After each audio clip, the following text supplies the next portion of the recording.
নিজের দুই সন্তানকে নিয়ে ধান ক্ষেতের মধ্য দিয়ে হেঁটে পথ অতিক্রম করছিলেন এক মা, কিন্তু হঠাৎ কিছু দূর এগোতেই মা মা বলে চিৎকার শুনে পেছনে ফিরে তাকান তিনি। তারপর আদরের শিশু সন্তানকে কোথাও দেখতে না পেয়ে কিছু দূর পিছিয়ে আসতেই তিনি যা দেখলেন তাতে এখন কেবল তিনিই নন, দুশ্চিন্তা আর আতঙ্কে রয়েছে গোটা এলাকার মানুষ।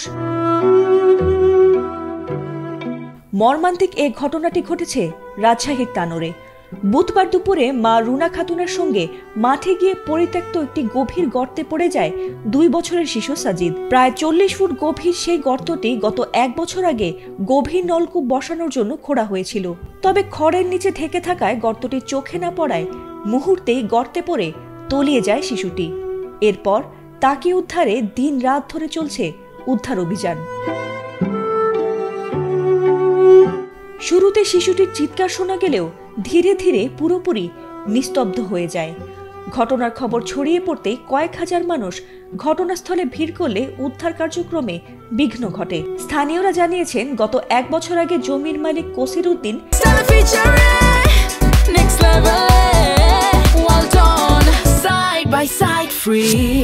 সেচের জন্য সেমি ডিপ নলকূপ বসাতে গিয়ে এই গর্তটি খনন করেছিলেন।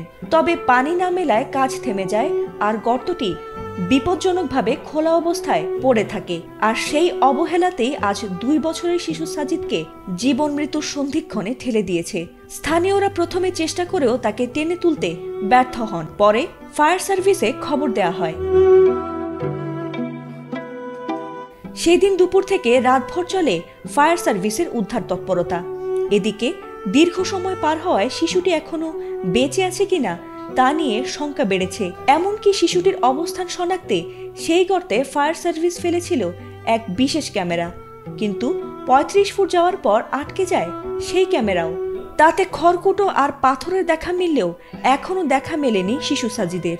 ফায়ার সার্ভিসের কর্মীদের ধারণা হয়তো 40 ফুটের আরও নিচেই রয়েছে শিশুটি, যদিও তার অক্সিজেন সরবরাহ অব্যাহত রয়েছে বলেও জানিয়েছে ফায়ার সার্ভিস। তবে শিশুটিকে না পেয়ে উৎকণ্ঠায় নির্ঘুম রাত কাটিয়েছেন স্থানীয়রাও। এদিকে বৃহস্পতিবার সকাল থেকে 22 ঘন্টা পেরিয়ে গেলেও শিশুটির নড়াচড়ার কোনো আলামত পায়নি ফায়ার সার্ভিস।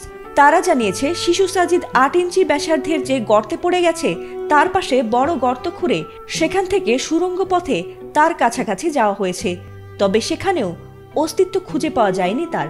এখনো বিভিন্ন কৌশলে শিশুটিকে জীবিত উদ্ধারের আপ্রাণ চেষ্টা অব্যাহত রয়েছে। ফাতিমা সুলতানা, ATN বাংলা।